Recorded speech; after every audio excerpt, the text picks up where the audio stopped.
ડીસાના શેરપુરાથી બીડને જોડતો માર્ગ બનાવવામાં ડીસા માર્ગ મકાન પંચાયત વિભાગ દ્વારા ભ્રષ્ટાચાર કરવામાં આવ્યો। ડીસા તાલુકાના શેરપુરાથી બીડને જોડતો બનાવવામાં ડીસા માર્ગ મકાન પંચાયત વિભાગ તરફથી કરવામાં આવતો ભ્રષ્ટાચાર। ડીસા માર્ગ મકાન પંચાયત વિભાગ ભ્રષ્ટાચાર કરવામાં મહારત હાંસલ કરી ગુજરાત સરકાર દ્વારા માર્ગ અને રસ્તાઓ સારા બને, ખાડામુક્ત બને એ માટે અભિયાન હાથ ધરી વાહન ચાલકોને કે જનતાને તકલીફ ન પડે એ માટે વારંવાર સૂચનાઓ આપવામાં આવી રહી છે।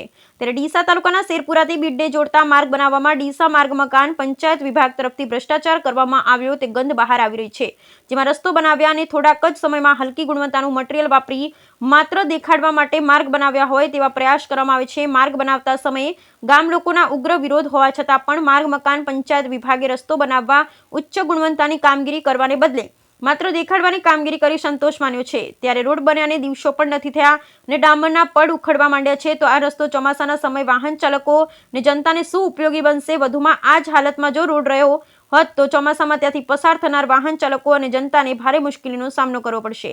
શેરપુરાથી બીડને જોડતા રસ્તા માટે વારંવાર રજૂઆત કર્યા બાદ મંજૂર કરવામાં આવ્યો હતો અને મંજૂર કર્યા બાદ પણ જો આવી ગુણવત્તા વગરની કામગીરી કરવામાં આવી હોય, કોન્ટ્રાક્ટર અને આ રોડ બનાવનાર અધિકારી સામે કાયદેસર પગલાં લઈ નવેસરથી રસ્તો બનાવવામાં આવે તેવી ગ્રામજનોએ માંગણી કરી છે।